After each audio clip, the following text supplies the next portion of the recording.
Hey everyone, welcome to biology world. আজ আমরা founder's effect নিয়ে ইন ডিটেলস আলোচনা করব। তো ভিডিওটা শুরু করার আগে তোমরা যদি না কেউ অ্যালেল ফ্রিকোয়েন্সি এবং জেনেটিক ড্রিফট সম্পর্কে জেনে থাকো, অতি অবশ্যই গিয়ে ওই ভিডিও দুটো চেক করে এসো আমার চ্যানেলে। তারপরে এই ভিডিওটাতে এসো, কারণ জেনেটিক ড্রিফট এবং অ্যালেল ফ্রিকোয়েন্সি জানা থাকলে ফাউন্ডার্স এফেক্ট তোমাদের কাছে খুব একটা ইজি টপিক হয়ে যাবে। সো ফাউন্ডার্স এফেক্ট কী, চলো জানা যাক। তো ফাউন্ডার্স এফেক্ট হচ্ছে এমন একটা ফেনোমেনন পপুলেশন জেনেটিক্সে, যেখানে একটা small group of individuals isolated হয়ে যায় একটা লার্জার পপুলেশন থেকে। মিন্স একটা স্মল গ্রুপ অফ ইন্ডিভিজুয়ালস একটা লার্জ পপুলেশন থেকে মাইগ্রেশন করে একটা ডিফারেন্ট এরিয়াতে যায় এবং ওখানে একটা কলোনি তৈরি করে।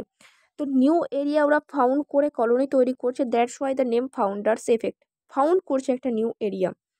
তো এটা আমরা কেন পড়ছি, এটার কনসিকুয়েন্স কী?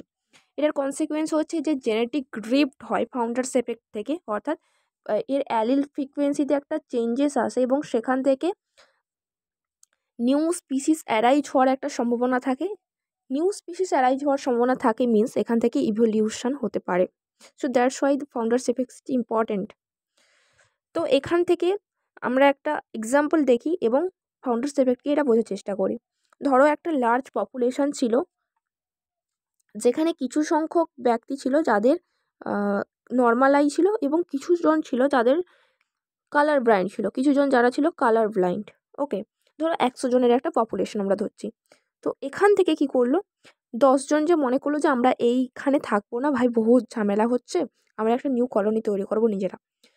সো কি হলো, কিছু সংখ্যক জন একটা নিউ এরিয়া ওরা ফাউন্ড করে কলোনি তৈরি করার কথা ভাবছে। এই যে স্মল গ্রুপ অফ ইন্ডিভিজুয়ালস যারা অরিজিনাল পপুলেশন থেকে আইসোলেট হচ্ছে, তার মধ্যে কিছুজন ছিল কালার ব্লাইন্ড আর কিছুজন ছিল নর্মালাইজের। তো মাইগ্রেট করে যখন নিউ পপুলেশনে যাচ্ছে, সো তখন ওই যে স্মল গ্রুপসে 10 জনকে আমরা বলছি ওরা কি ফাউন্ডিং পপুলেশন, কারণ ওরা ফাউন্ড করছে নিউ এরিয়াটাকে, that is the founding population.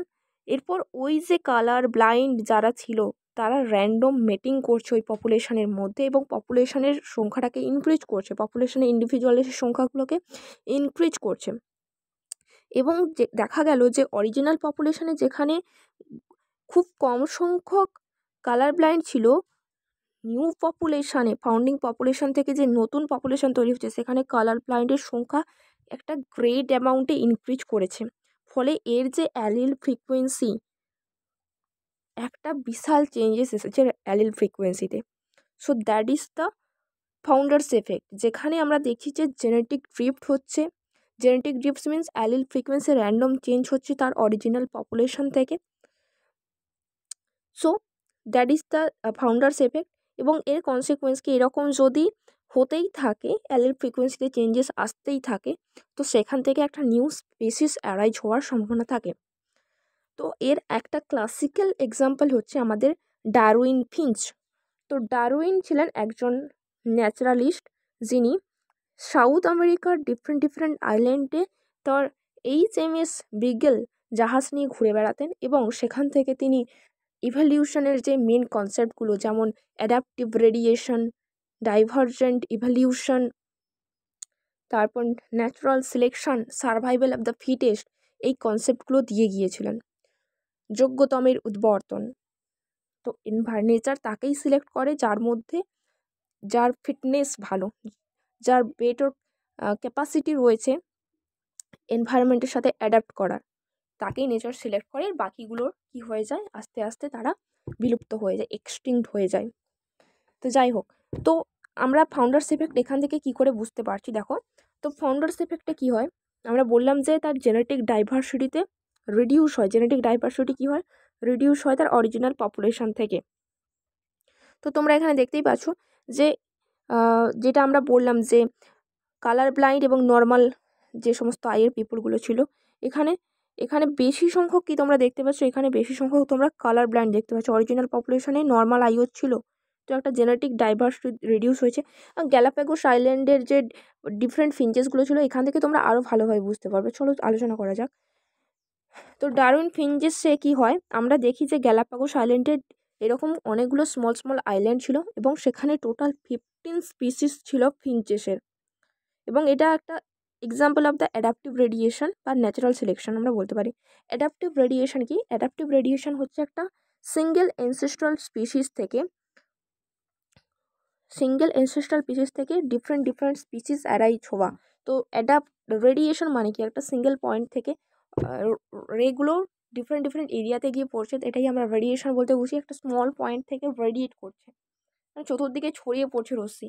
তো এখানেও তোমরা দেখো যে একটা সিঙ্গেল অ্যানসেস্ট্রাল স্পিসিস থেকে ডিফারেন্ট স্পিসিস অ্যারাইজ হচ্ছে। তো ডারউইন ফিঞ্চেসের ক্ষেত্রে 15 species.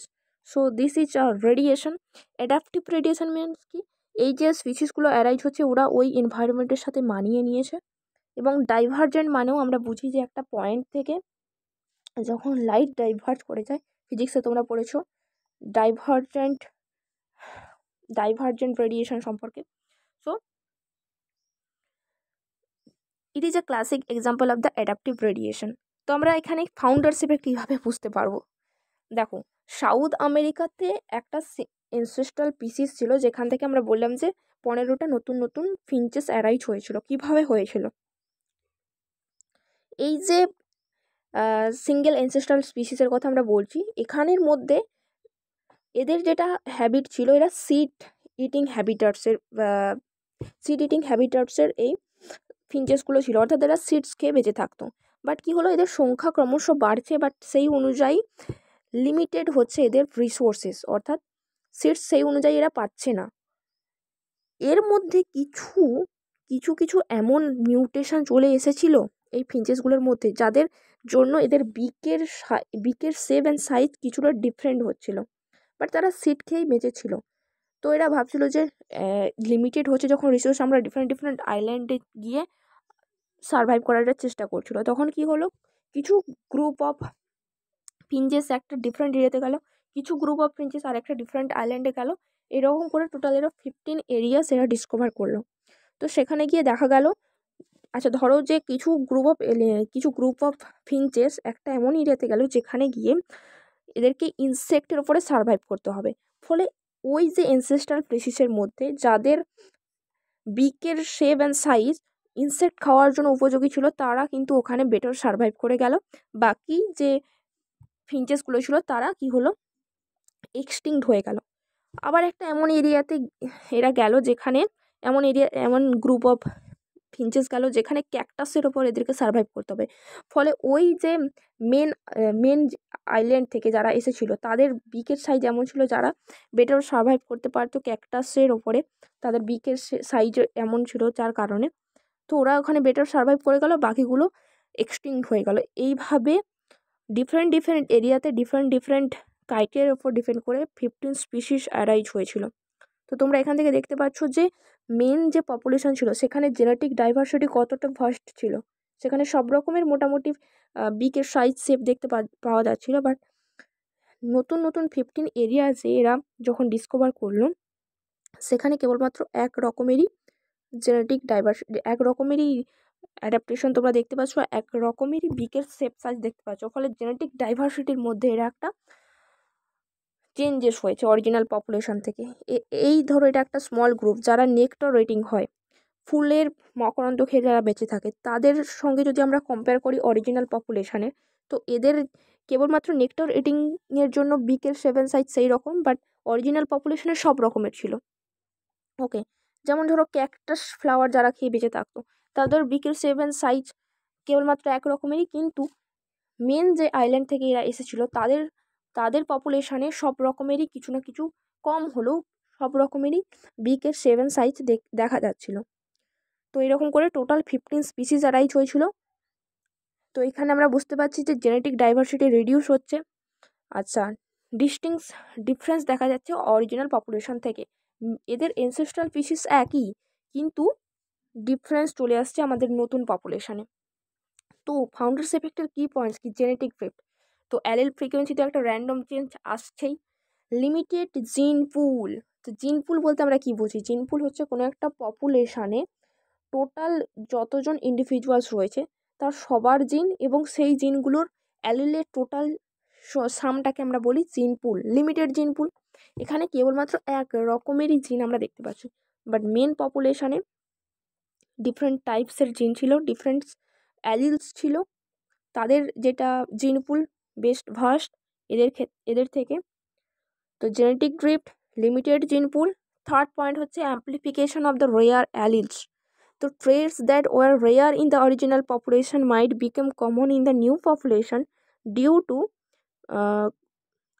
Due to chance event. Okay, তো amplification of the rare alleles এইটাই হচ্ছে তোমাদের ডারউইন ফিঞ্চেসের মেন পয়েন্ট। রেয়ার অ্যালিলসের অ্যাম্প্লিফিকেশন হচ্ছে, তো তোমরা দেখলে যে ধরো আমি এক্সাম্পল বলছি যে নেক্টর এটিং যে ফিঞ্চেস ছিল এরা কিন্তু এদের মেন পপুলেশনে খুবই লিমিটেড ছিল, খুবই কম সংখ্যা ছিল। এদের মেন পপুলেশনে যে ফিঞ্চেসগুলো ছিল তাদের এটা রেয়ার ছিল, বাট নিউ পপুলেশনে এসে এরা একটা এমন পপুলেশন তৈরি করে ফেলেছে যাদের সবগুলোই নেক্টর রেটিং। তো কি হচ্ছে, অ্যাম্প্লিফিকেশান হচ্ছে রেয়ার অ্যালিলসের। তো এগুলোই ছিল কি points of the founders effect. তো আই হোপ যে তোমরা সবাই বুঝতে পেরেছো ফাউন্ডার্স এফেক্ট কি। নেক্সট ভিডিও আসবে বটলনেক এফেক্টের ওপরে।